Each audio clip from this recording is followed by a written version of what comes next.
This is October the 21st, 9 o'clock, and join me in Pledge of Allegiance. Pledge allegiance to the flag of the United States of America and to the republic for which it stands, one nation, under God, indivisible, with liberty and justice for all. A roll call. Who's here today? Congress is here. Evan's here. Abbott's here. Director Rogers present. A motion to approve the agenda. So moved. All in favor? Aye. Motion carries. A motion to approve the consent agenda. So moved, Mr. Chairman. All in favor? Aye. Aye, aye. Unanimous. Public comment people are late today, so they missed their opportunity. It looks like that's too bad. Looking forward to that. Your fan club? Yeah, I'm always looking for good suggestions. Send her a link now. Send her a link Okay.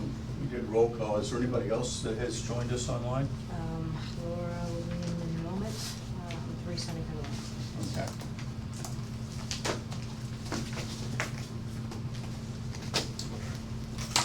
Okay. It's recognition time for John Brookfield. Oh, John. You were in trouble. Not at all. The opposite. Apparently you did something. A lot of something. A lot of something. A lot of something, A lot of fabrication. Want to celebrate his accomplishments, the great team member, there's individuals in every organization that go above and beyond. And today we're honored to present the quarterly All-Star Employee Award to John Brookfield. In the shop, he does all the painting, the repairs, most notably fabrication. His craftsmanship are evident in everything he touches. John has built mixing stations, spray systems, equipment mounting systems such as on the right track system. You'll have to tell us what that means, on the right track, okay. One of his most impressive accomplishments has been the design and construction of our second helicopter autoloader. After improving upon the original design, John applied his lessons he learned to develop an even better vision, one that has exceeded all expectations. He fabricated and assembled nearly every component from start to finish, resulting in a finished product that showcases both his technical skill and attention to detail. John exemplifies dedication, professionalism, consistently demonstrates outstanding work ethic. Get this, he arrives 30 minutes each and every day, early, and always is ready to take on whatever challenge comes his way. John, please accept this award as our token of appreciation and recognition of exceptional efforts. You're an asset to the team, and proud to name you today the Quarterly All-Star Award for Quarter 3. We got some other honorable mentions.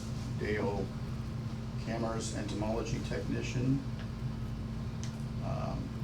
We have Joseph Bratcher, Auto Shop Apprentice, and Spencer Young, Larvicide Supervisor. So come on forward, John.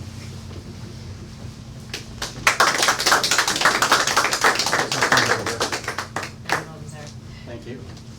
Great. Thank you. Sir.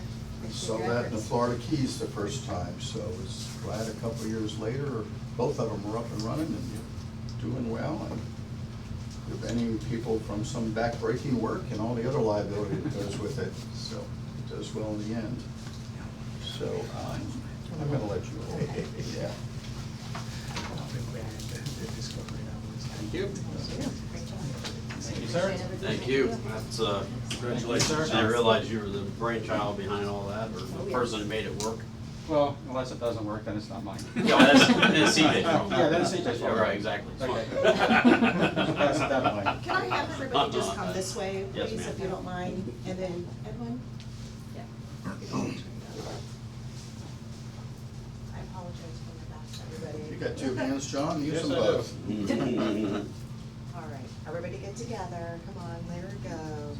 Very good, very nice. Okay, ready? 1, 2, 3. One more. 1, 2, 3. Perfect. Thank you so much. Thank you. Congratulations, Thanks, John. John. Congratulations. Thank you for Congrats. everything you do. Appreciate it. Can I go back to work now? Oh, you have to sit through this. Oh, really? No, we won't. Oh, we wouldn't do that to you. Hey, John, Do you want the box for it? the box to keep the dust off. Here you go. Commissioner, Oh, more. additional packaging. Here, put it in the box. No, that's the Japanese box, it'll never fit in again. right? Yeah, right. Thank you.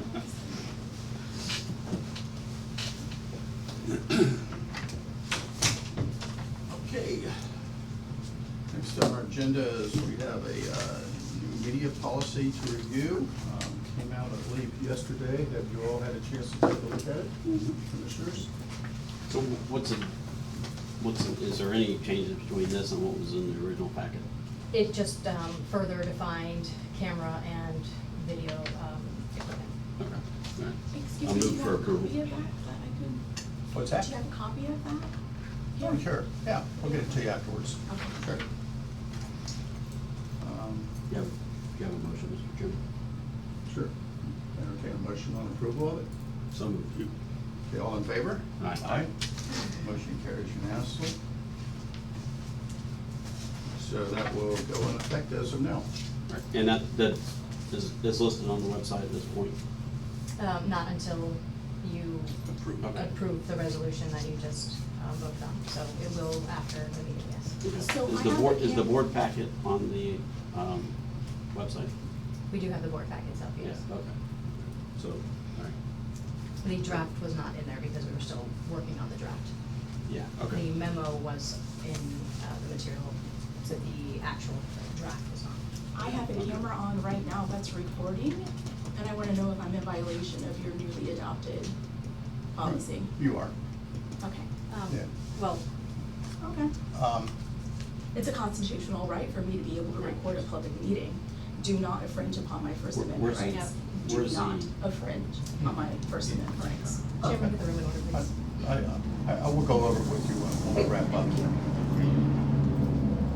Certainly could sign up ahead of time to speak, but we'll talk about it afterwards. How would I speak about something I knew nothing of? She just said that Okay, the draft was you even know, on that's the it. website No, on the agenda. You don't have the floor, okay? That's fine. No, it's not fine. Okay, well, You're then out stop of talking order. to me. Stop talking to me. and I'll Okay, stop you have a talking to warning now, that's your first warning. You don't come in here and disrupt, a public meeting being held like this. What is that motion? Please, be quiet. What is Please that stop. motion? Please, it's shushing you, so we can continue. You do not have the Uninterrupted. floor, okay? Please, let's continue uninterrupted. Okay. Next up, we have the employee handbook that has been worked on extensively for the last few months. I know I've had the opportunity to review it in detail. This is yours. You want to go ahead and take it there? Adrian, please? Absolutely, thank you. Mhm. So you were all presented the new Pasco County Mosquito Control District Employee Handbook draft for review. This is a completely new policy manual. This is not just a revamp of the old policies, but there were several things added to this draft that you would have noticed, given your review. The intent was to have all of the feedback incorporated, edits finalized, legal counsel review, completed in time for board's approval today. However, due to the time required to work through some of these rather substantive changes to some of the policies, and with both district leadership as well as district council, I am not looking to seek approval today. I don't think we're there yet, we're not ready.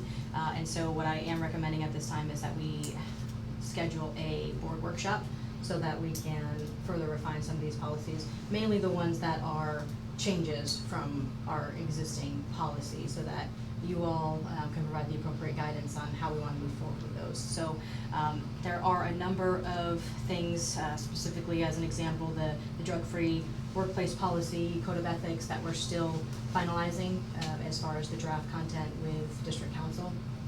And so these, as well as some of any of your feedback, I think should be added to an agenda for a workshop, if you are all amenable to that, and that'll just help us more thoughtfully address some of these remaining items. So if you have specific areas of the manual that you all have reviewed that stood out, that you do have questions on, or would like some further clarification or discussion, please voice those now and I can add them to the agenda, or we could do so after the meeting. But this would be your opportunity to tell me which policies from the draft that you have reviewed you want to flesh out a little bit further, and we have a list of our own. And so also I would be, if you are in agreement, would be looking to schedule a date for a workshop coming up. And I'd like to give it at least a couple more weeks so that we can get the language where we think it needs to be before the workshop. Yeah, I think it needs to, our attorney review needs to be done prior to the workshop. You know, to just clean it up as far as any legal issues or anything that's there. Yes, and district council is actively reviewing it now, but as our call yesterday, there were still some that we're just not quite comfortable with yet. So I agree, I think it will, once we have the finalized draft, I'll call it, for Right. your review after it's gone through legal. But if there are other areas that you want to discuss prior, please, you can either say them now or give them to me after the meeting. But there are a number of items that we still need to work through with council, and then yes, we can have that completed with district council review complete. She is on that prior to the meeting. So I would say something mid-November at the earliest. Or I have a couple questions, comments. okay. So section 4.9, direct deposit. So it states encourage the employees to set up direct deposit. Do we have any employees that do not have direct deposit? We do not, but by law we can't mandate that they do, so it is just a strong encouragement. I work for a Fortune 100 company that if we wanted to get paid, we had to have direct deposit set up. Yeah, I'm not sure why that is, but we had a holdout of probably 4 or 5 employees when we started this some years ago. Yeah. But fortunately, we're 100% now, so I guess it's not an issue, but I don't know why a government issue. I don't know, I would just, I mean, Social Security and everybody else, here's the financial guru over here. Is there a state statute or something that says? I'll have to look into it, I don't know. yeah, can you look at that, cause I mean, Council's on. I've had it happen to Correct, me. I know in private you know. industries, we were required to have a direct deposit, Yeah, so, but I can't speak of public because it hasn't. I mean, it doesn't affect anybody here, but, We have You know. council on the line. If you'd Laura, like to are you ask. there? okay. Mr. Chair, good morning. Good morning. I apologize for not being on the phone. I am in California and they lost my luggage, and so it's already been a long Hopefully 12 have an hours. AirTag. Yes, hopefully it will get delivered today. Okay, good. Yeah, there's a state statute where we can't mandate public employees to do direct deposit. We can encourage it. Generally, people are doing, but some people don't want to have a bank account, and they might get checks and go to, check cashing place. And so, yeah, the statute doesn't allow us to mandate all of it. And I think at some point, we looked into this like a year ago, I think someone raised an issue, and yet we cannot force someone to do direct deposit. Okay, That's thank you. interesting. But I can provide you this statute if you'd like. Not off the top of my head, but I can email to the executive director the statute Okay. Yeah, for so- distribution to the board. Okay. Something we That's have interesting. if we ever need it in the future. You know, the US Treasury just mandated that all tax payments have to be done electronically. you cannot mail a check to the treasurer any longer for your tax payments. For some reason, I think Social Security's that way too, isn't it? Well, Social Security's been that way for a long time for Yeah. direct deposits, so. Sounds like the state's gotta catch up, huh? Yeah, exactly. And so, and the other item, I just wanted to I'm sure I know the answer to this, but 7.10 PTO, that's all consistent with current policy? That did not change at all, Yeah, correct? okay. Those are the only items I have right at this moment. Okay. Other feedback or any particular policies that you'd like added to a workshop agenda? So I have the drug policy, travel policy. These are two that we're still working on, that language with district council. So if there are others, please let me know. No, good. Randy's shaking his head and thumbs up, so he's good. Okay? Do you have dates you want for this? Because I know the FMCA is the week of the, what, 17th? It is coming up, just a second. I don't plan to attend. Commissioner Cox, are you planning to attend? No.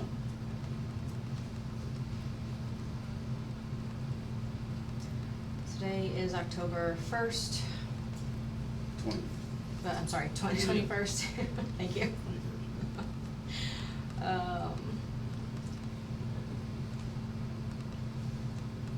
Our board meeting for November is scheduled for the 12th. If we can just dedicate a little bit of time to actually going through those policies, we could do it at that, but if you want to have a separate meeting, then we can work around it. Well, how long do you anticipate going through this? I mean, we're talking going page by page. I mean, I've read it once, so. No, I think if you're comfortable with the rest of the language, then I don't think it would be that long of a discussion. But there are some policies that, because it is a change from our current procedure, we will have to actually discuss and get your approval for. Okay. Well, what I'd like to see is, those pulled out separately for discussion. That's why I asked for a red line, because I wanted to really see, what the changes were from current policy. But I understand, I mean, this is basically a complete rewrite. That's right. And then I'm assuming what you did was you did a complete rewrite and then went back in to make sure it was consistent with what we have now, or tweak what we would like to change. So, I mean, those particular policies, I would like to see I'd like to see a red line, is what I'd like to see. So I don't know if you can do that, but. So just the ones with substantive changes? Yeah, these major changes. If we're able to see that, I don't know why we couldn't do it at a regular board meeting. But- Mr. Chair, sorry, Commissioner Cox. So I'm one of the reasons why I had asked the executive director if we could do a workshop, because there are some changes that are policy decisions by the board. And so, in an effort to not waste your money of me taking things out and revising things that ultimately the board's not going to agree to, the thought with the workshop would be we could have kind of the policy discussion about some of the changes, and then I could go in, make changes, and then the board would get a red line based of what you have today, and we would show the changes. So that was part of the reason why I requested that we could do a workshop. Just because I don't want to make changes and then the board comes back and says, like, we don't want to agree to this. And then, I mean, I will take your money, but I prefer not to be ineffective. And so I would, that's kind of the thought process behind the workshop. Okay, all right. Thank you for being thrifty. Yeah, I appreciate that. Yeah, okay. What if we, November 4th, would that work? First week of November? 4th does work. Let's do a regular 9 a.m. 9 a.m.? Does that work for you, Chairman? yep, Can I phone in if I'm not ambulatory by then? You can do a Teams. Okay. Okay. Ms. Donaldson, are you available at 9 AM on November 4th? Yes, I am. Okay.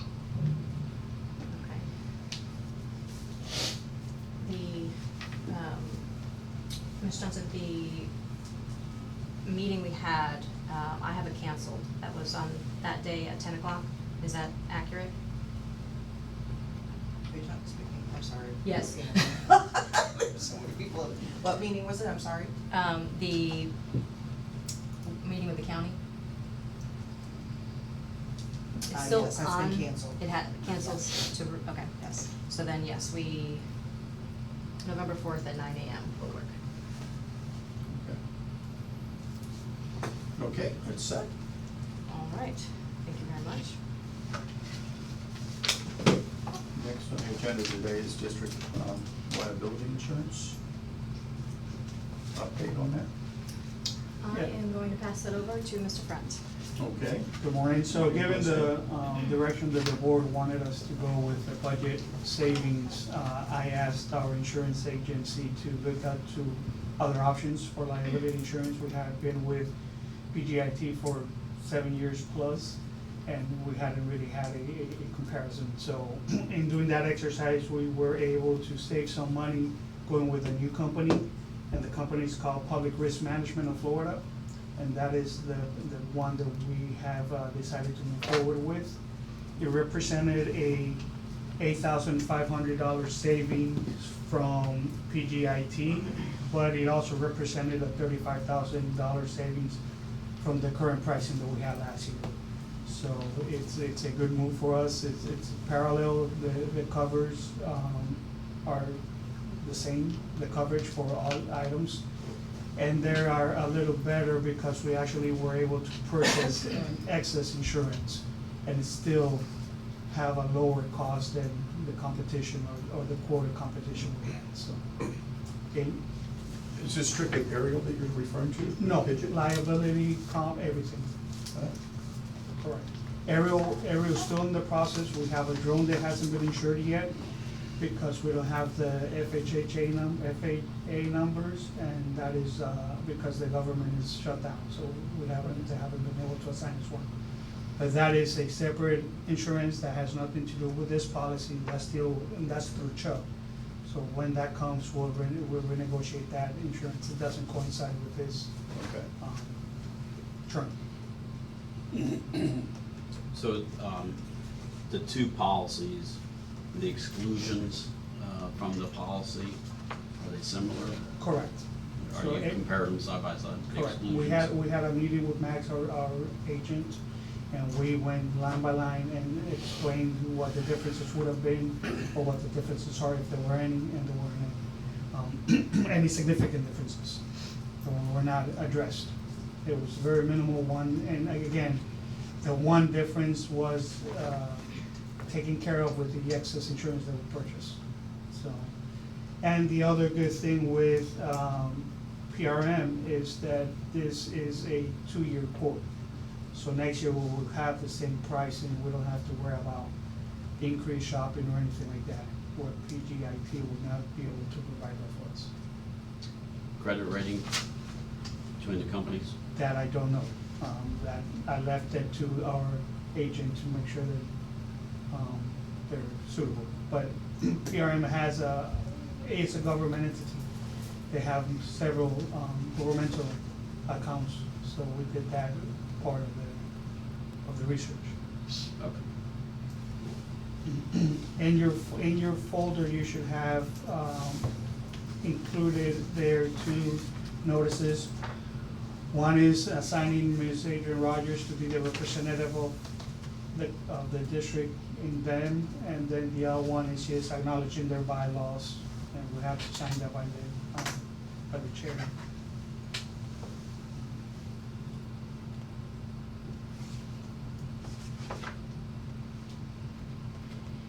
So what's unique about this company is that they actually have members of the current organizations that are their clients.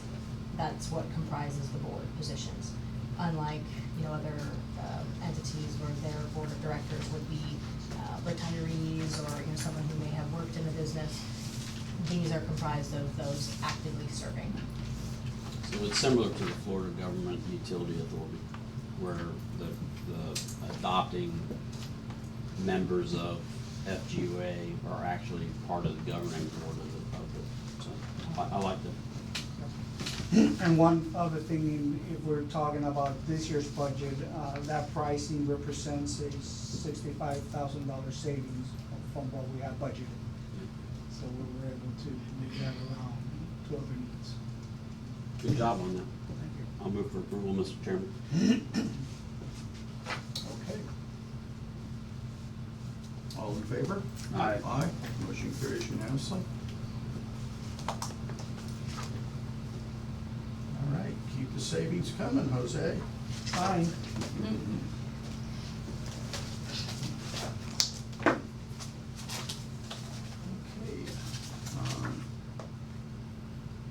The Hours Corner property update, All right. sometimes referred to as surplus to a few. Our surplus property. After last board meeting, we fully executed the sales agreement with Eastern Meridian. And we have been trying to work out language regarding a letter of authorization with the company. And for that, I'm going to turn it over to District Council to provide more detail. Ms. Donaldson? Yes. So, and I know Commissioner Cox, you raised this issue, when the purchase and sale agreement. So, it's been an interesting experience related to the agent authorization because the company buying the property, I guess historically has used just a standard form. I was uncomfortable with the standard form that they had, related to binding the district. Clearly, the rezoning and the comp plan, the board intended the property to be rezoned and have a comp plan approved because that was part of the due diligence. Because they don't rezone it, and with the county, the district has to be the applicant related to that rezoning and the comp plan. That is not the truth as it relates to environmental and DOT approvals. And so we have been going back and forth related to it.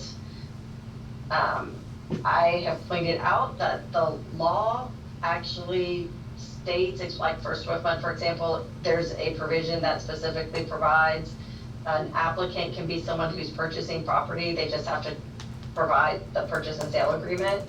You can redact the financials, and then the property owner just gives access to the property. So we have been negotiating. I sent yesterday a very restrictive agent authorization that effectively makes it very clear that we are not seeking the permits, we are not developing the project. Any agreements that are entered into must be rescinded if the company does not purchase the property. I don't know if they'll agree to it. It's just been very interesting conversations related to this piece. And it's just, for me, I'm trying to be very protective of the district. And in fact, at one point, I will tell the board, I did reach out to Representative Baggard just to let him know that we're having a difficult time trying to land on the agent authorization form related to the environmental permitting and DOT. Can I interject there for a moment? The reason that was Yes. done is because the company actually met with him prior to our discussion. Yes. That was, we weren't aware of that Yes. prior to this, Sorry. but we did find out before our discussion with After Mr. fact. Meridian. Yeah, Was that- and I'll tell you, I did that because I did not want Representative Bagger to think that we were trying to not go forward with this project. I'm just uncomfortable having the district as the sole permittee on and that's different for the comp plan and the land use stuff, but I'm uncomfortable having the district be the sole permittee on a environmental permit when there is another procedure in rule that allows a different process. And our contract says that we have to reasonably cooperate. So I'm just working really hard to try to get us to that point, where the district is protected, but yet the purchaser is able to move forward with what they want to get approved during the due diligence process. So, the buyer meeting with Representative Mayer, was that before or after we agreed to enter into an agreement with them? After. After, okay. Laura,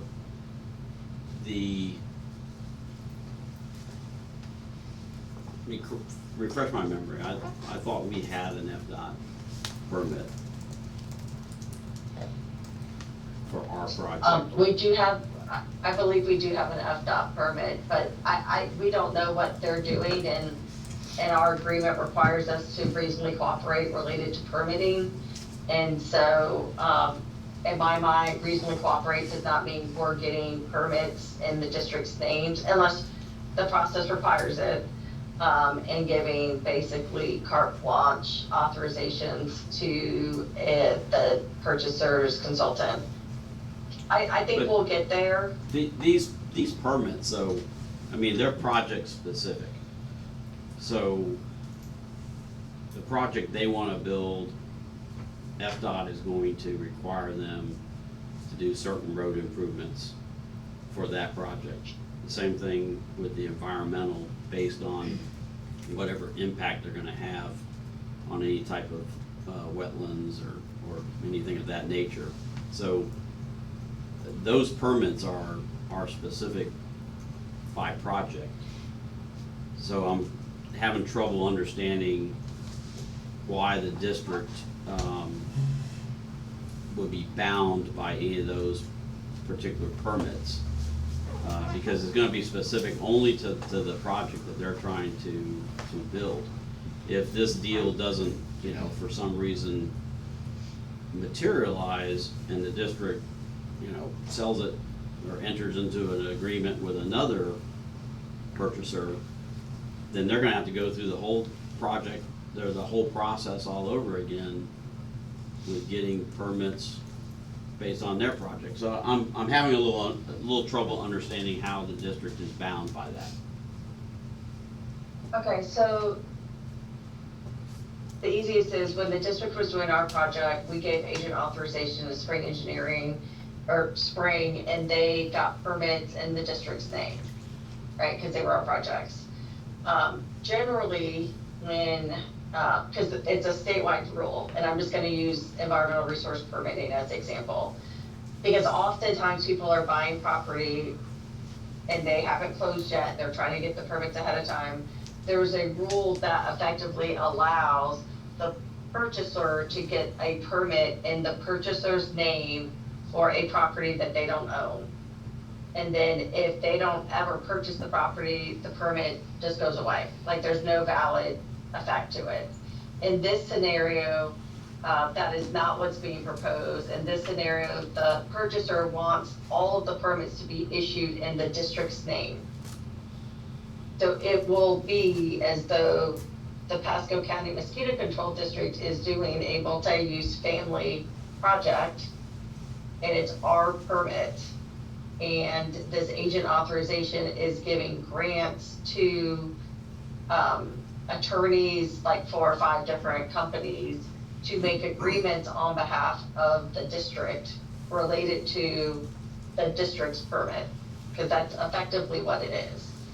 And so I just had concerns because there are rules that allow for this not to happen and for a purchaser to still be able to get the permits that they need.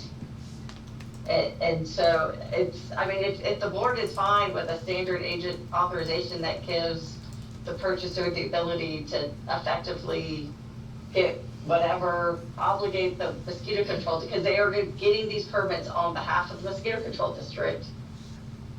I just had concerns, and I think potentially it's just because there were processes to avoid this situation. from going forward. But if the board doesn't have the concern with it, then we can, the board can just say, okay, the executive director can sign just this standard agent authorization form, and we can move forward. It's just not normally the process that's followed, especially not involving a government agency.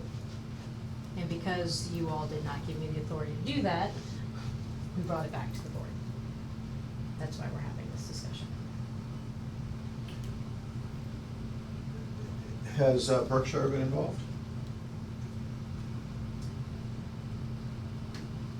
Laura? They know that we are working through this on with the attorneys of each respective agency Yeah. business. I would think that they would have experience in all their years of working out land contracts, land sales. And I will say, Mr. Chair, the issue is not related to the comp plan or the rezoning. Those forms have already been signed by the executive director. This is really related to DOT and environmental and any other county permits or regulatory permits that's required for the project. This is not related to the comp plan and the rezoning, partially because when the board approved the purchase and sale agreement, right, part of the due diligence to be able to close is for them to rezone and get the comp plan amendment approved under the county's regulations. The Pasco County Mosquito Control District has to be the applicant related to that comp plan amendment and that rezoning. But That it's is not only the case tied, for other things. but it's only tied to Meridian's project. When if the county approves your rezoning and your comp plan amendment, the comp plan, the development ability on your project, on your property is changed irrespective of if this property is sold to Meridian. Like, Right, and that's what's so I understand that, Yeah, and that's- and quite frankly, that makes the property more valuable. So. correct, right. And you can And probably that's make not the an same issue here. argument for having an FDOT permit and the environmental permit as well. It probably makes the property more valuable. I mean, I just feel like allowing them authorization, but in our agreement with them, it only applies to their project. And, you know, if this thing doesn't happen and we end up selling it to, I don't know, to Amazon, I can promise you that FDOT's gonna say, oh, wait a minute, you know, we only permitted that for 100 homes or whatever the number is. Well, now you're talking about having 1,000 trucks a day going in and out of the place. You know, it's not gonna apply. Laura, Yeah, I think let me ask you a question, Laura. I know you're an expert in independent districts and the type of operation we're running here. Do you have any type of zoning and development background? So I used to do land use and development, many decades ago, but then I switched from that practice into doing, I've always done special districts, but doing environmental permitting. And so I think that's probably why the environmental permitting issue is concerning to me, because the rules are set up to not have the situation that's being proposed done. And I think that that's where part of the problem comes in, is that there is a statewide rule that DEP has come up with that the easiest example is if Burger King wants to put a Burger King on a private property, they don't make the private property owner get the environmental permit to put a Burger King on their property. Burger King gets the permit in their name, they submit the purchase and sale agreement as part of the application process. If they never purchase the property, there's no legal effect of that permit. That is not what's going to happen in this case at all. So the district will have a permit to develop a multifamily residential property. And there will be agreements and commitments that the purchaser will be able to bind the district if the district would not have a say in it. And I think that that's where my concern comes in. But if the board is not concerned with it, but I do know, because I had a back and forth with, I understand some people don't do it this way, but my comment back is there is a statewide rule that deals with the situation of ensuring that the property owner is not the permittee when they are selling the property, and the purchaser is getting a permit on it before they purchase it. So I hate to say, I'm not, this is a standard practice, what I was trying to propose, but if the board is fine with, letting this other company buying the district as it relates to environmental issues, they have committed, I sent them revised language, we've been going back and forth, they have agreed that if the PSA is terminated, that they will withdraw and rescind all permit applications, or all permit applications and all permits. That was something that they just sent to me last week, that they are agreeing to do, on our behalf, because, the permits will be in your name, the applications will be in your name. And I'm just trying to get it so that they are also on the permit, and that they can't do any work under the permit before they purchase it, because technically, once the permit's in our name, something could be done on the property before they purchase it by the district, which would create a whole other issue. But like I said, the easiest is, if the board remembers the agent authorization that was done for spring, that's effectively the exact same agent authorization that would be granted to the contract purchaser and all of the contract purchasers, parties. So And so if the board is fine with that, we can sign it, we can have the board direct, executive director to execute it, and we'll be done with it. there's a big difference though between the district giving spring authorization, because at that time we were building a complex there. It was our project, it was for our use, so that makes sense. But in this situation, it's for their project. Who in the agreements, does the district have any financial responsibility in the agreement? In the agent authorization, Yes.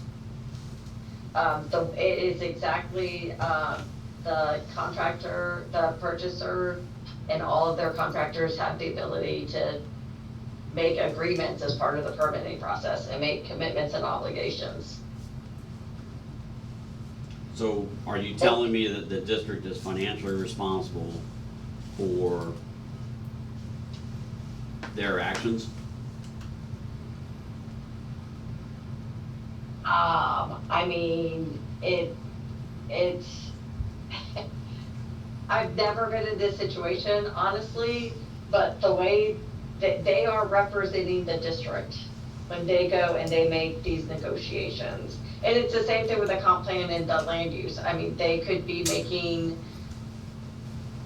they are going to be obligating the district. Now, obviously, if the whole deal falls through and the district decides to sell to someone else, right, and they go through the comp plan, but this is one of the, it says our agent of record is hereby vested with authority to make any representations, agreements, or commitments which are necessary in conjunction with the permits. Our agent of record is also authorized to accept or reject any conditions imposed by any reviewing board or entity. And the permits are permits with DOT, DEP, the Corps. They've agreed to pull out SwiftMud because of I sent them the SwiftMud rule. And it's all in an effort to apply for and receive all permits. This would be very, I think, so what I've tried to do in this revised document is say, okay, we're gonna be a permittee, they're gonna be a permittee, any obligation that they make related to the development of this project is the purchaser's obligation and commitment, not the district's.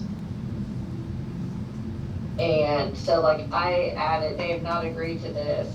I put in that, well, not including the land use stuff, but any agreement, commitments, or conditions must include a requirement that if the contract purchaser does not purchase the property, such agreements and obligations are void. And then in addition, such obligations must transfer to the property owner upon its purchase of the property. So I'm trying to put things in place to protect the district. So have they Because agreed to that generally- language? No, no, they have not. So it would be helpful for me if we can kind of get some guidance, because I do know that they want to get the permit applications filed, and I'm trying to move us along the process, kind of give us some guardrails on what is acceptable to the board so that the executive director can sign a negotiated agent authorization. What is the motivation factor, or what do you think their motivation factor is for handling it this way? Obviously, they must have done it this way in the past. That is what has been informed to us. You know, 99.9% of the time, they're buying from private individuals. And, you know, in most cases, those folks are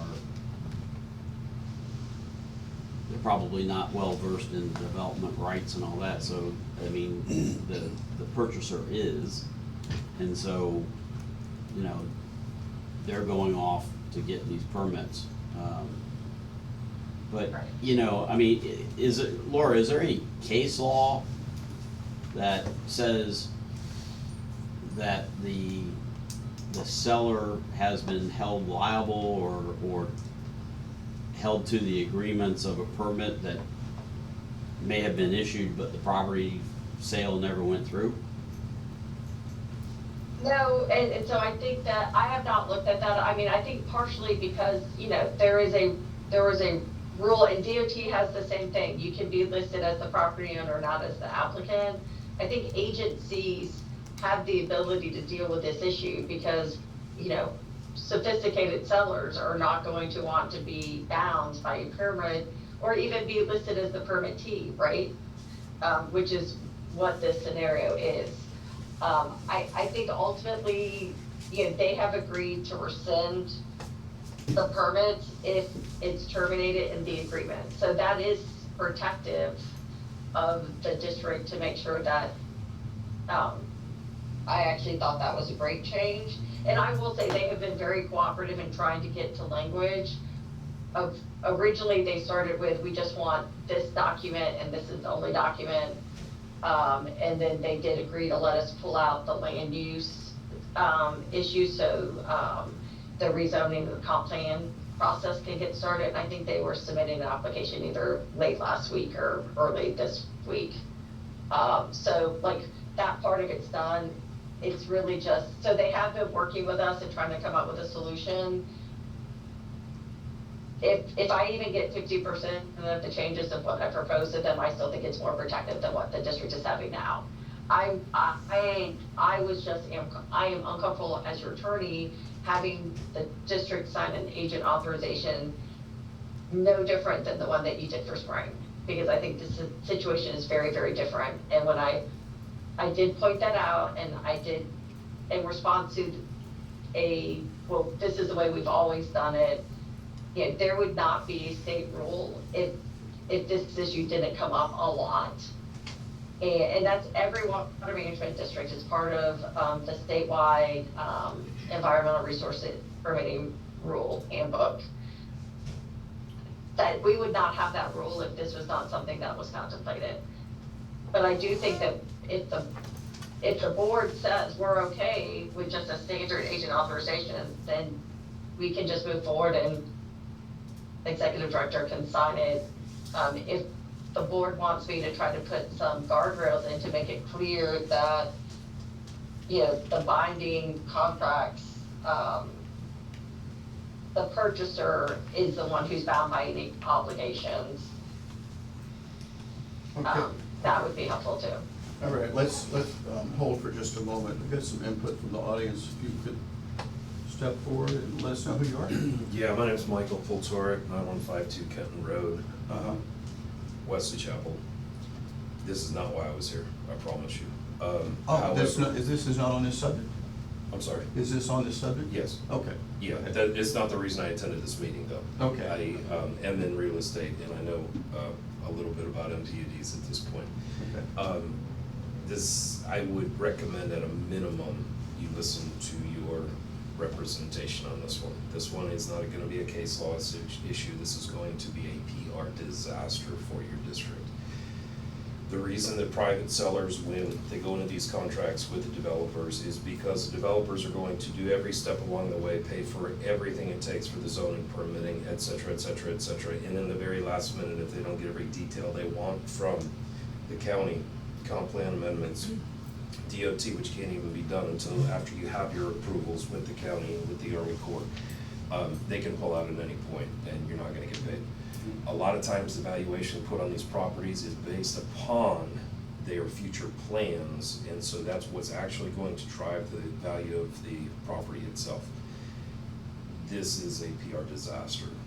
At a minimum, everything that she's saying that she needs to put into this needs to happen, okay? There's a reason why government assets generally go to open market and then investors get involved to make things happen. That presents or provides, you know, 2 steps away from what's gonna happen, and all of the permitting that is gonna happen with this, all of the comp plan amendments, everything from a political aspect that's going to happen with this in the name of the Mosquito Controlled District is going to be perceived terribly in the public eye. And those meetings with the Planning Commission and with the BOCC are open to public comment on this specific issue, and you are gonna get a tremendous amount of pushback. Okay, there's some other issues that I actually came here for, that I wanted to address, but this one particular one, I've got a lot of experience with MPUDs, and I've got a lot of experience in real estate, and I would just highly advise you take, at a minimum, her advice on this one, if the transaction is gonna go through. Okay, thank you. And Mr. Chair, I will just say, as it relates to the rezoning and the comp plan, because the board, that is part of our due diligence and one of the requirements in order to get the property purchased. I mean, that, there's been no issues with that because the board effectively knew that the property was gonna have to be rezoned. That is going to be in the district's name, and that's just because of the county rules, that the property owner has to be the applicant, because your development rights on that property are being changed. So I did want to let you know that the comment about it's in the public, yes, it's going to be in the public, that the Mosquito Control District is rezoning the property for development purposes.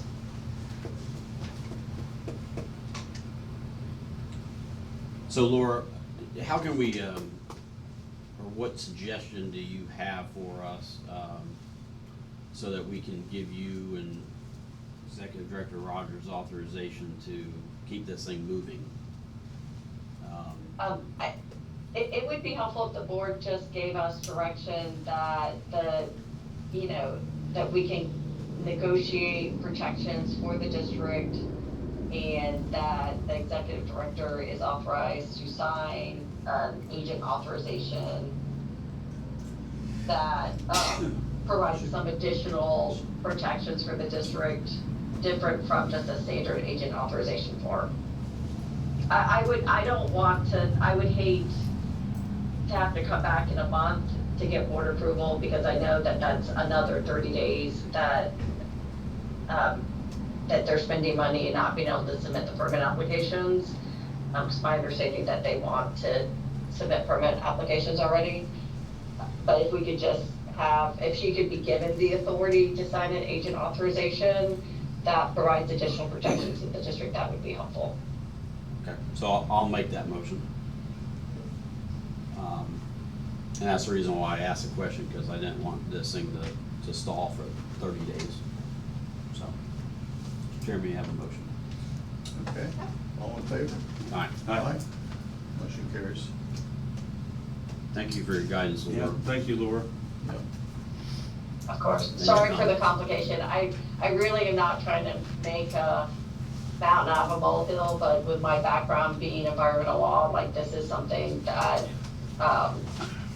I've struggled with because, I just haven't seen something like this before related to, and I've been involved with governments that have sold, government property to developers and have never had an issue similar to what we've experienced with this one, but we'll get there.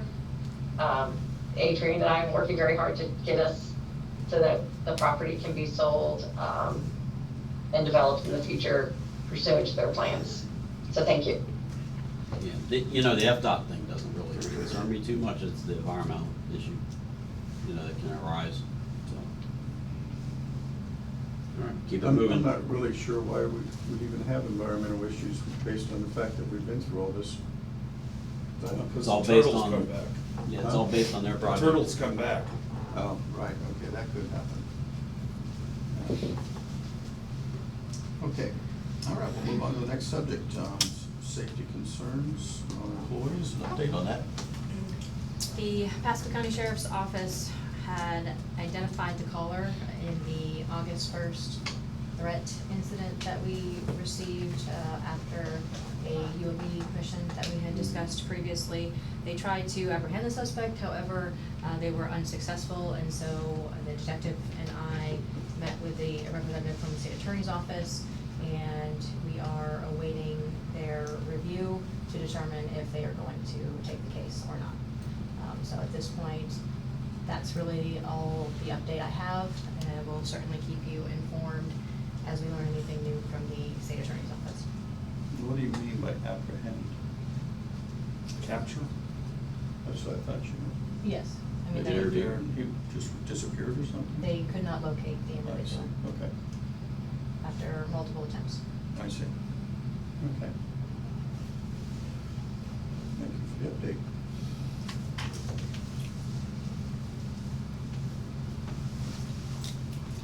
Okay, you're on again, it's director's report. All right, Chairman, if I may, I did have Desi grab some copies of the media policy that you all just approved. Okay. Would you like me to Yeah, offer sure. it for Anybody those in the would like room? a If copy, anyone would like a you can copy, pass there are 4 copies here. If anyone else would like one, if you wouldn't mind distributing those, that would be great. So and if I can just talk on that for a moment, the district is, as we have been for, since our inception, committed to conducting business of the Board of Commissioners in a transparent and accessible manner, consistent with Florida statutes. Members of the public and the media have right to attend, observe, and record meetings. This is not to prevent anyone from doing so.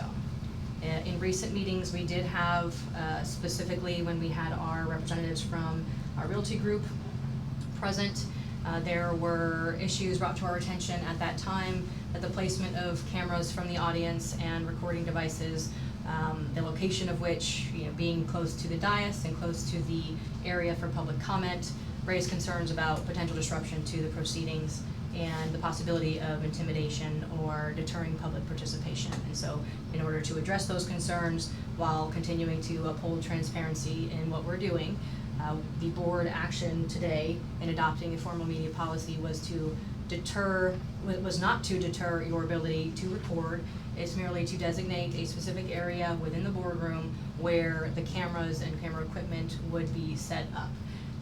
This is consistent with best management practices from other public agencies that maintain open access and orderly meeting management. That's really the goal here. Established a designated area for the equipment that would ensure unobstructed views for the public while also minimizing any potential disruptions that may occur because of the equipment.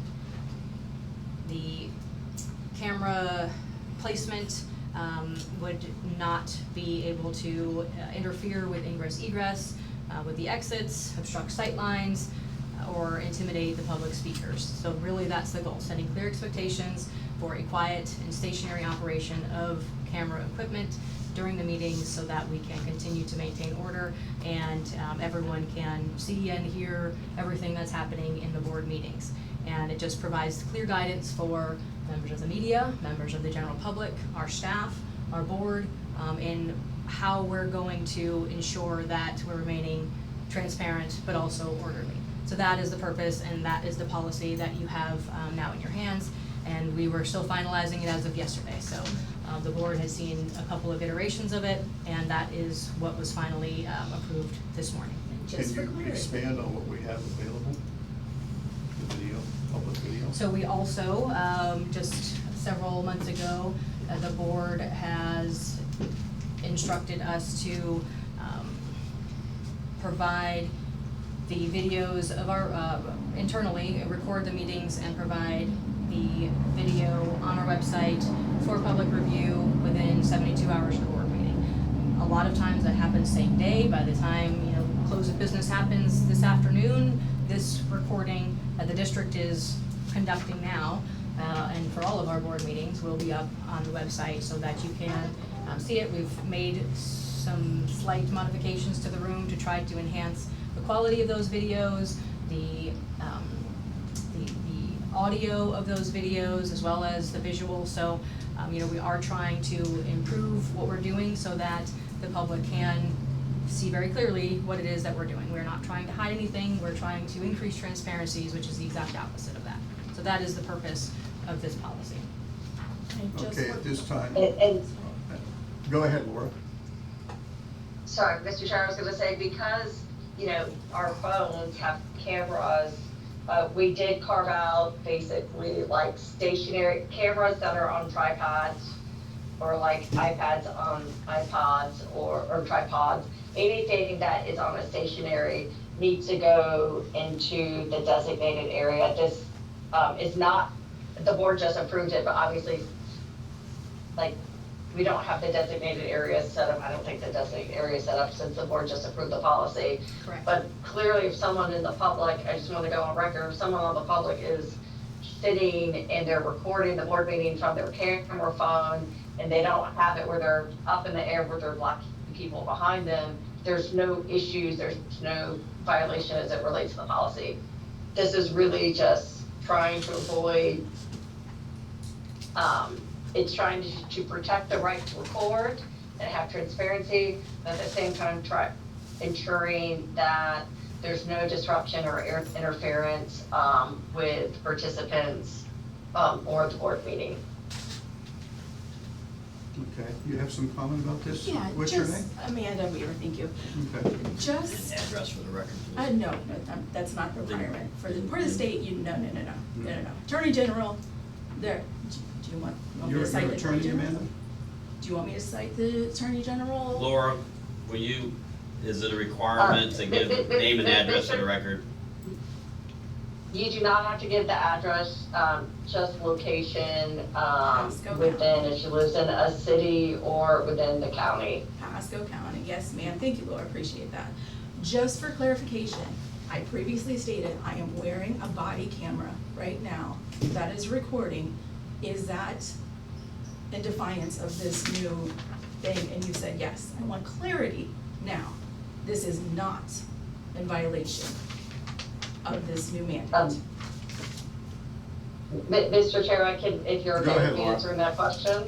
Okay, you would not be in violation. I guess if you decided to stand up with your body camera and get in the face of a speaker, that would be a violation. Of course. But you just sitting in the audience, with the body camera on you, having the meeting recorded is not a violation of the policy. Thank you very much for that clarification. The intent, Mr. Chair, I mean, we really did try to balance allowing the public to record the meetings, which they have a right to record the meetings, but balancing to ensure that it does not disrupt or interfere with the operations of the district board meeting. And so that's partially why you got it so late, is because we had to put a lot of thought into making sure that it was a proper balance. All right, well, thanks for putting that together. I'm glad we have a policy that is now in effect in the next meeting. We'll have it in place. I guess we've gotten like dash cams, now people are gonna have body cams on them wherever they go. That's pretty interesting. Yeah. what we've gone on to.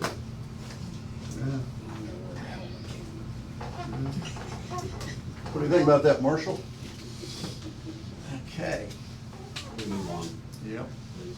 As we close out the Prairie Rena's fiscal year and transition into the new one, staff have been diligently working through year-end reconciliations, operational rollovers, just getting us in place for starting new fiscal year, October 1. We've also been preparing to launch the real-time tracker for the fiscal year 25-26 performance measures that you all approved and we put into place at the last meeting. That will go up onto our website soon. We'll be finalizing that, and that will, as we saw with this past fiscal year, provide the board and residents a real-time status update on where we are with each one of those performance measures. So that is coming. In addition, we continue to enhance and expand the content that is on our website. So if you have not done so recently, I encourage you all to visit our website and check out all of the detailed information that we've been working to put up there. To really provide a more comprehensive look at district operations and enhance what we already have. And really, we've never really been this detailed on the website in terms of treatment occurrences, product usage, control methods, types of, all of the labels are up there for every product that we use, all aimed at promoting clarity, accountability, increasing transparency, and community trust. So, we're really trying to continue to expand and enhance that information that's up there. Any questions on anything so far? Okay. Check signing process and further efforts, again, continuing to try to increase transparency, accountability, and more specifically with this one, efficiencies, exploring options to implement a secure digital check signing process. I know quite some time ago we had talked about this, but this would really help modernize our current practices, streamline our financial workflows, and improve documentation and what we're doing there.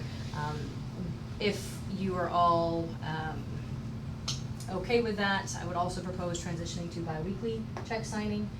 As you all know, we have that on a weekly basis now, and I think rather than continuing that, I would be asking to adjust that so that we can, again, just increase efficiencies internally with administrative processes, and that would better align with our payment cycles and the administrative burden that is. So if you're okay with both of those things, we will continue to move forward and explore options there. Okay. I'm fine. We get Got nods three from nods. everyone, very good. We did have a citizen complaint followed by an FDAX compliance inspection last month.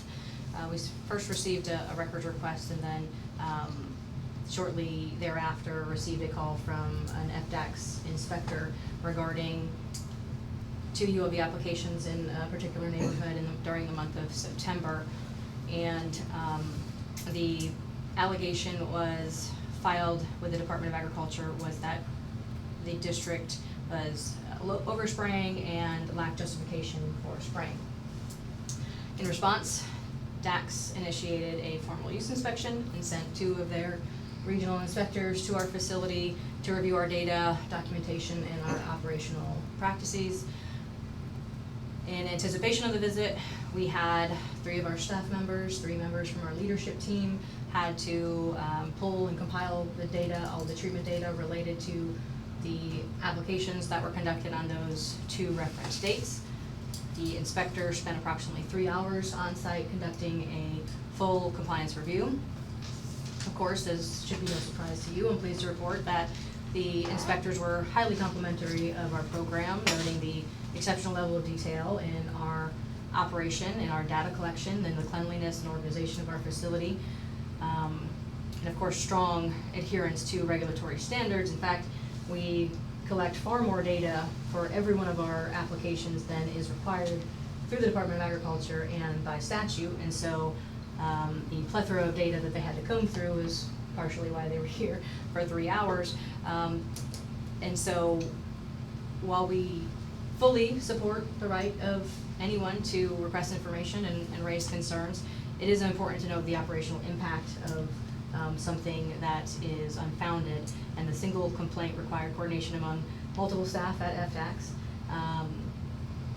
consumed more than 5 hours of district staff time, 2 hours of preparation and 3 hours during the inspection for each of those members involved. Cost the district approximately $875, just in district staff time and benefits alone, not to mention the 2 FDAX representatives that had to come down.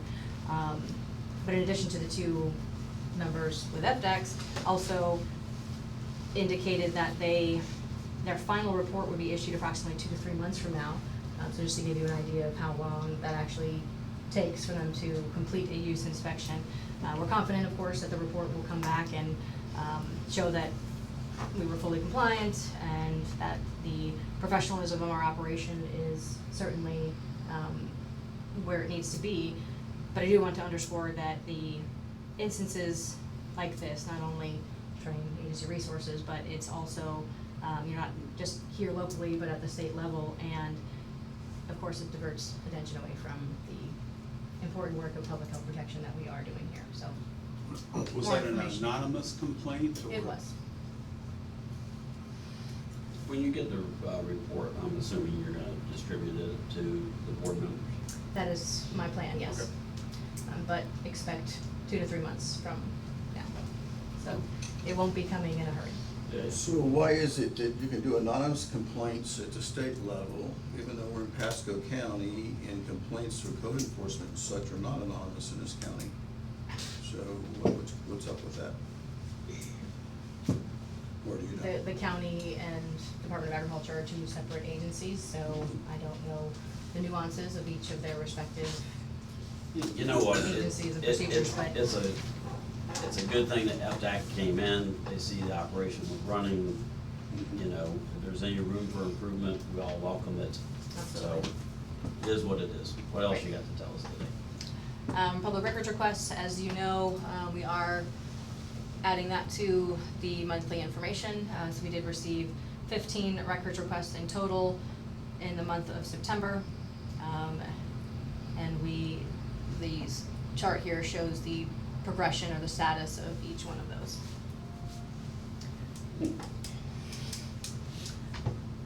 Drone program update.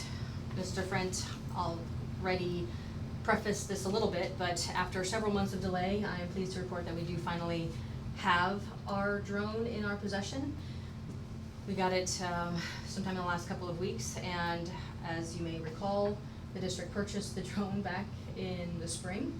So it has been much longer in actually receiving a piece of equipment than we were expecting. There was a nationwide hold placed on all sales of UAS drones due to FAA regulation changes and pending remote ID compliance requirements. During that time, no dealer was permitted to ship or sell drones until the FAA finalized its updated standards. So that took a significant amount of time. Once the FAA resolved those regulatory issues, our order was processed and we did finally receive it.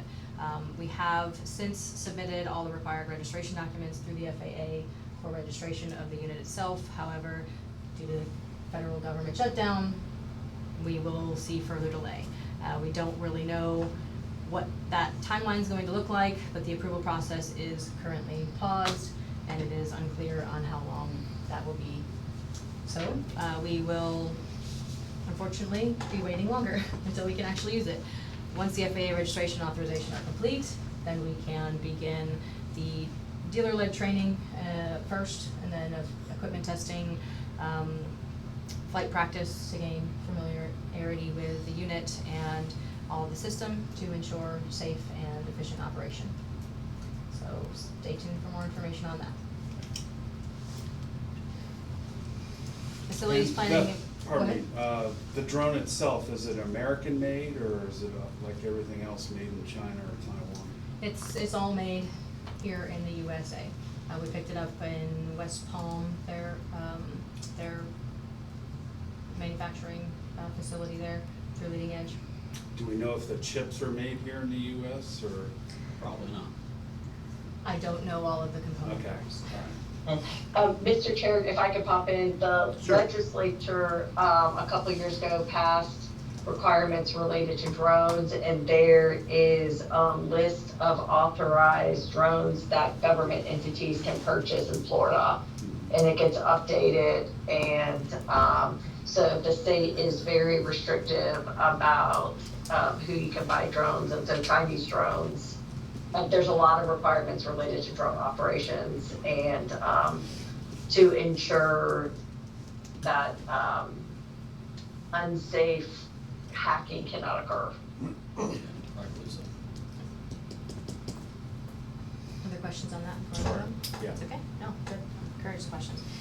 Facilities planning maintenance, we have temporary pause the solicitation process for the owner's rep architect engineering services, because we were busy focused on our peak of operations as well as closeout and startup of the new fiscal year. And so now that those items are complete, we will refocus our efforts on getting those solicitations out and advancing the planning and procurement process that we had started previously. So we'll reignite that to work on the necessary campus improvements that we had discussed in the past. In the meantime, we've continued to address the deferred maintenance needs across the campus. So you will see some things happening, some things changing. I'm sure you saw it in the lobby as you came in.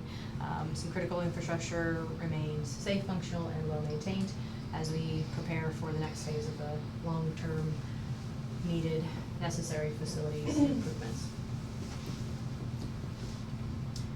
Employee recognition report.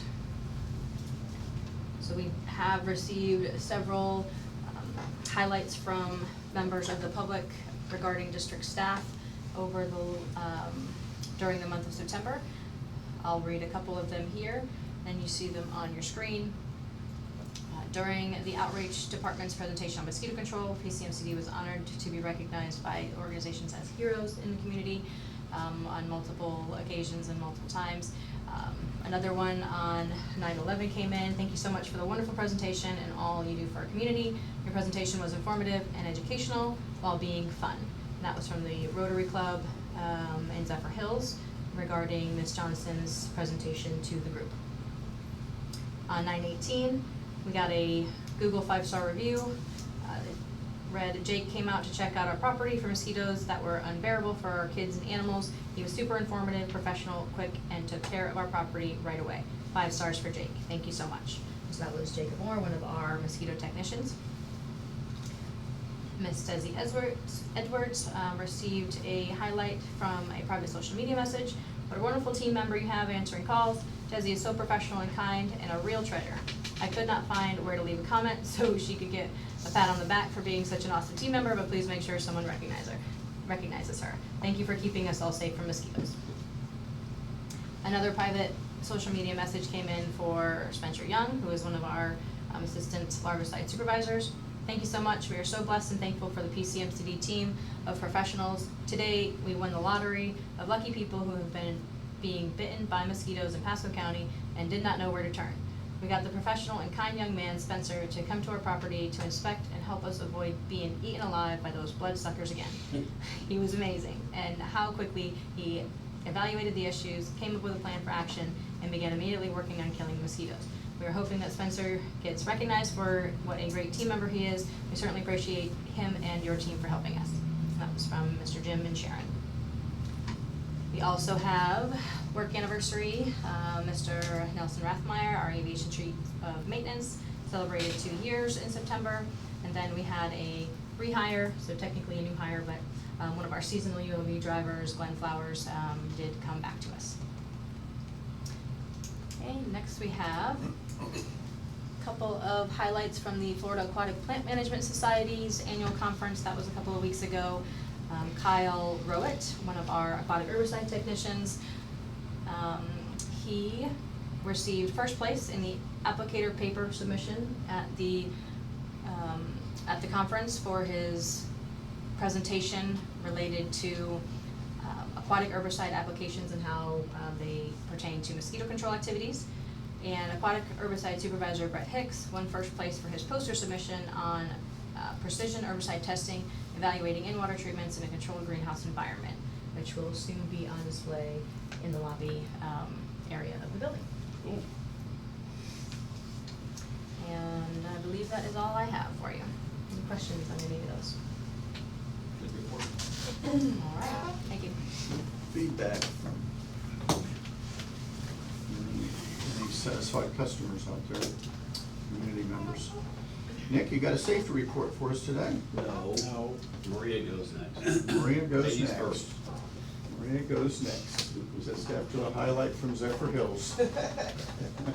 So, good morning, Commissioners and Director Rogers. So, the Pasco County Mosquito Control District Outreach Department plays a key role in our mosquito management program by educating the public, engaging with the Pasco community, and promoting prevention efforts. Through education, we raise awareness and encourage active participation in mosquito control measures that help protect people, plants, and the environment. So just to highlight a few things as we keep busy here in the fall months, we had a tour here at Mosquito Control. As you are well aware, we have, at least we try to do monthly tours, but the residents come in and they really have a experience of learning about our entire mosquito management program, our science behind it, and as I say, how we fight the bite in Pasco County. And but the really great thing is that they get to meet our team, and so they see the dedication in our team and the passion and all that we do to protect public health. And we also had a resident come in and tour with his family members. So not only do we do tours that we mention online, but we also encourage anybody that calls at any moment to try to come in and visit us. So we welcome anyone to do that. We also, myself and Director Rogers attended an Access East Pasco event hosted by the Greater East Pasco Chamber of Commerce. And that was really great to be out in the East Pasco area. We heard from local updates from the city of Dade City and San Antonio, Zephyr Hills, and St. Leo. We also had State of the State updates from Congressman Bill Arakis, Commissioner Simpson, State Representative Maggart, Danny Burgess, State Senator Representative Jonathan Till was there as well. And we had a couple of our Pasco County Commissioners speak as well. So it's a great networking opportunity as well. We also, I presented at the Dade City Senior Center. If you do not know, they have a brand new senior center. It's beautiful there. I talked to the seniors there and they're so pleased to have such a great facility there to help them out. So we had Leadership Pasco come and did a bus tour here. If anybody doesn't know about what Leadership Pasco is, their alumni, our participants, alumni, and approach to learning draw on local knowledge and experience acquired across Pasco County. Participants come from leading businesses and nonprofits throughout Pasco and from neighboring counties, adding to the learning value gained from panel discussions, field trips, and increasing the opportunities for local knowledge. So each year there's a class of all different people here in Pasco County, and this was the first year they came and did a tour for our app Mosquito Control, so we welcome them. I also did a presentation at Zephyr Hills Senior Center as well, and they're really great people, and I love it because I walk in and they're playing cards, and I'm like, can I play? And so they show me great card games. All right, and so then we also had our fourth quarter Pasco One Health Alliance meeting. We were excited to have Pasco Recreation and Natural Resources share their insights on the environmental aspects that strengthen our collective efforts in the Pasco One Health Alliance. The outreach department is also back to school, so this is a 2-day classroom program which Karen does to help educate students and teachers about mosquitoes through presentations and hands-on activities. Students learn to identify mosquitoes, explore their life cycle, and discover natural predators and Pasco County Mosquito Control District's control methods. The goal is for students to share what they learn at home, helping spread community awareness with their family and friends. Our community involvement remains strong, and we're honored to be invited to participate in local events. Since this last board meeting that we had several weeks ago, we have attended 5 large community events throughout East and West Pasco counties. We also prioritize each month building connections with Pasco County residents through a variety of networking and speaking events, recognizing that strong community engagement is vital to effective mosquito control. If all of you remember, we were on the front cover of Trinity Living. There's a big poster that will be going up, but they also did a really great update on us here for their October issue. And so they celebrated 4 wonderful years, this magazine did, and they invited us to. Commissioner Abbott was able to attend, but to a nice, thank you to all the people that were part of the magazine. So, but they did a nice update on us in October as well. And just some upcoming things for you to know. So if you know of anybody that would love to take a tour, our next tour will be on October 29th here at Mosquito Control. So that is all I have. Any questions? All right. President. Good job. Thank you. Just to add to Trinity Living, that magazine, the tours here creates ambassadors. And, they're really ambassadors for us, but also they're expanding into the coastal Gulf Harbors communities and over in that area. So this program will continue to grow. And like I say, it's really good that it all stems off of what they learned when they're here. So great job creating those ambassadors. Okay, Nick, it is your turn for real this time. Yes, sir. We had one vehicle incident during a coastal Larborside inspection. It was one vehicle, no other vehicles are involved, no injuries.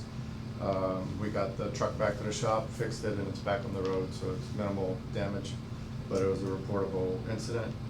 Then we have two of our recent inspectors passed their public health and core licenses, so they're fully licensed and good to go.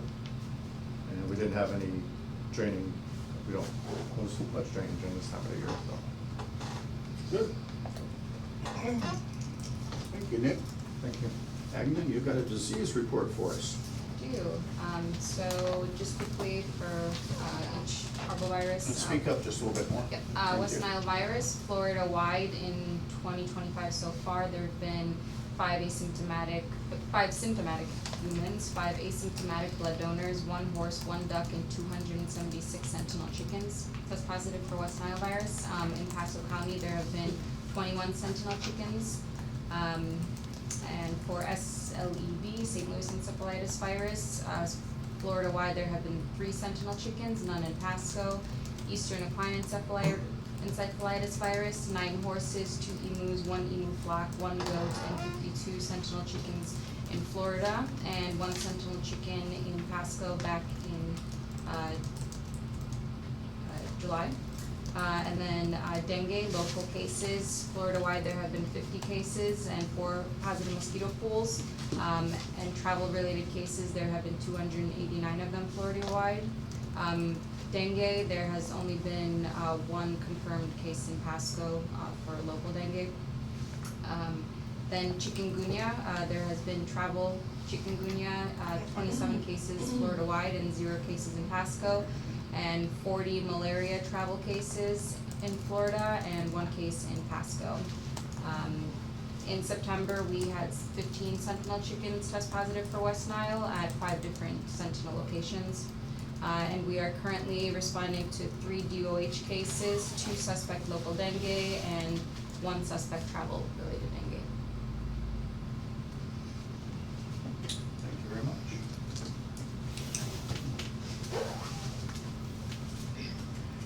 That report's still available on our website, correct? Updated regularly? I believe so. Yes. Okay, great. Good of the order. Any other things you want to bring forward?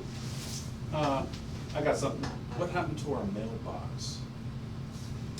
It is, the mailboxes for the commissioners are now located in Desi's office. Ah, okay. Good. That's right, I haven't seen you since last Yeah, week. it's been a little while, sorry. It'll be a little while until the next meeting. Congratulations to all in saving the taxpayers' money and keeping us safe and putting the word out. I think you guys are doing a phenomenal job. I look at the comments and I think it's just wonderful. I think it's very unfortunate whoever the anonymous complaint was, causing a lot of problems, and in the words of Senator John Kennedy, they should probably go on Amazon and buy themselves a pair of testicles and put their name to it if they're gonna make a report. I think that's cowardly. That's it, that's all I got. Commissioner Cox? No, good reports. I appreciate all the hard work. So thank you. Glad to see that leadership of Pasco was able to come out, and it's a key group of people to, help make them aware of what we do out here. Appreciate all that. Thank you. Okay. Look at some of the upcoming dates and then wrap this up. November 4th, just a reminder, we got a workshop here at 9 a.m. November the 12th is our monthly meeting. December 16th, monthly meeting. Looks like we're closed on Veterans Day, November the 11th. Okay, good. And FMCA conference, November 17th. And fortunately, we're closed for Thanksgiving holidays too, the 27th and 28th. And I look for a motion to adjourn. So moved, Mr. Chairman.